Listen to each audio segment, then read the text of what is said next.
এ ঘরে এমন ঘর যার উপরে আপনার আরশ। এ আল্লাহ, আমি বড় গুনাহগার পাপী, চোখ নিয়ে এসে আজ তোমার ওই কাবাকে দেখছি। জনমবার বলতাম কাবাতে শরীফাতে কোনোদিন দেখার সৌভাগ্য হয়নি, আর সেই কাবা আমার চোখের সামনে। তো একটু ওই দিকে আল্লাহর দিকে যদি দিল রুজু করি তো কাঁদতে হবে না, চোখ দিয়ে মানে একেবারে বন্যার মতো পানি বইতে থাকবে। মাতাব বলা হয় কাবা শরীফের ওই যে প্ল্যাটফর্মটা, ওটাকে মাতাব বলা হয়। আমি এখানে মাতাবে এবারে সিঁড়ি ধরে নিচে নেমে এখানে দাঁড়িয়ে আছি, সামনে কাবা আমার। এইভাবে আস্তে করে ভালো করে দাঁড়িয়ে এইবারে চোখ তুলে তাকাই তো কাবা শরীফ আমার চোখের সামনে আমি দেখতে পারবো। ওই সময় দিল খুব আল্লাহর দিকে রুজু করা, এ আল্লাহ, এই সেই কাবা যেখানে লক্ষ নবী আদম আলাইহিস সালাম 1000 বার উনি হজ করেছেন। আদম আলাইহিস সালাম এই ঘরের তো প্রথম থেকে, সেই জামানা থেকে এই ঘর 1000 বার উনি হজ করেছিলেন আদম আলাইহিস সালাম। এই আল্লাহ, এমন কোন নবী বাদ যায়নি যে নবী এই ঘরের তওয়াফ করেনি। এ ঘরে এমন ঘর যার উপরে আপনার আরশ। এ আল্লাহ, আমি বড় গুনাহগার পাপী, চোখ নিয়ে এসে আজ তোমার ওই কাবাকে দেখছি। জনমবার বলতাম কাবাতে শরীফাতে কোনোদিন দেখার সৌভাগ্য হয়নি, আর সেই কাবা আমার চোখের সামনে।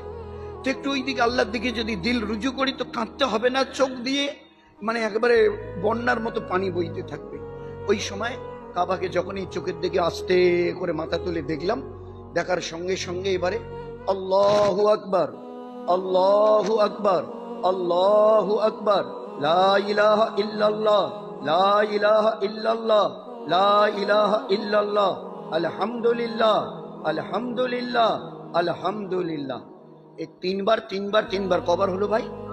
এই 9 বার রফাদাইন আমাকে করতে হবে।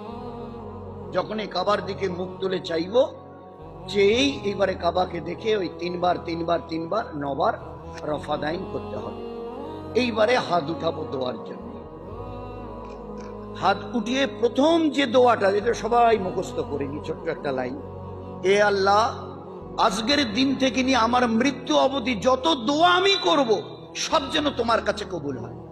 আল্লাহর নবী সাল্লাল্লাহু আলাইহি ওয়াসাল্লাম বলতেন, প্রথম যখন তুমি কাবাকে দেখবে ওই সময়ে এমন ভাবে তুমি দোয়া চাও যেন তোমার কোনো দোয়া বাদ না যায় চাইতে, কারণ প্রথম দেখায় যে দোয়া করা হয় এই দোয়া আল্লাহর কাছে কবুল হবে হবে হবে হবে হবে। এ দোয়ার তোমার রদ যাবে না। প্রথম যখন কাবাকে তুমি দেখবে প্রাণ ভরে দোয়া চাও, যেন পরে আফসোস করতে না, এই দোয়াটা চাইনি। আধা ঘন্টা, পৌনে ঘন্টা, ঘন্টা, তারও বেশি দিল খুলে দোয়া চাও, প্রাণ ভরে, যেন কোনো জিনিস চাইতে বাকি না থাকে। আমার সাথী ভাইরা পাশে আছেন, ওনাদের আধা ঘন্টায় দোয়া হয়ে গেল, আমি তখনও দোয়া করছি, আরো 2 ভাই দোয়া করছে। আমাদের যাদের শেষ হবে না বলি, এ ভাই তাড়াতাড়ি শেষ করেন না, এ ভাই নেই, আপনি একটু সবর করেন, ও ভাইকে পুরো করতে দিন, পুরো করতে দিন। তো যার যতটা দিল চাই যে কোনো দোয়া চাইতে, যেন আল্লাহর নবী সাল্লাল্লাহু আলাইহি ওয়াসাল্লাম বলে গেছেন, কাবাকে প্রথম নজরে যখন দেখো সেই সময় প্রাণ ভরে দোয়া চাও, ওই সময়ের কোনো দোয়া আল্লাহর রদ করবে না। তো প্রথম দোয়া চাবার আগে শুরুতে ওই দোয়াটা, এ আল্লাহ, আজকের দিন থেকে কিয়ামত পর্যন্ত যত দোয়া আমি চাইবো সব যেন কবুল হয়। মানে সারা জীবনের দোয়াকে কবুল করানোর জন্য আল্লাহর কাছে মোহর লাগিয়ে নিলাম। এইবারে আপনার দিল ভরে আপনি দোয়া চান। দোয়া শেষ হয়ে গেল। দোয়া শেষ হওয়ার পরে এবার প্রথম কাজ আমার আল্লাহর ঘরকে তওয়াফ করা।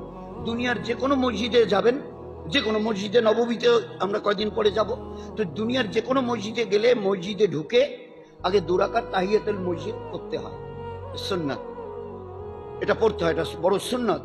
মসজিদে নববীতে হুজুর বসে আছেন, একজন সাহাবী গালেবান আনাস রাদিয়াল্লাহু তাআলা দেখা করার জন্য এলেন, সালাম দিয়ে হুজুরের পাশে বসে কথা বলছেন।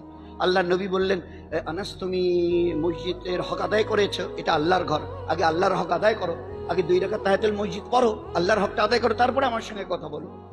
তো সারা দুনিয়ার মসজিদে গেলে আগে 2 রাকাত তাহিয়াতুল মসজিদ পড়ে নিতে হয়, কিন্তু বাইতুল্লাহ এমন একটা জায়গা যে এখানে ঢোকার পরে 2 রাকাত তাহিয়াতুল ওযু নেই, ঢুকেই মাত্র প্রথম দোয়া করে তওয়াফ করো। তওয়াফের আমলটা সবচাইতে এখানে দামি, কারণ প্রতি মুহূর্তে, প্রতি সেকেন্ডে 120টা রহমত আসমান থেকে এই কাবার উপরে নাজিল হয়।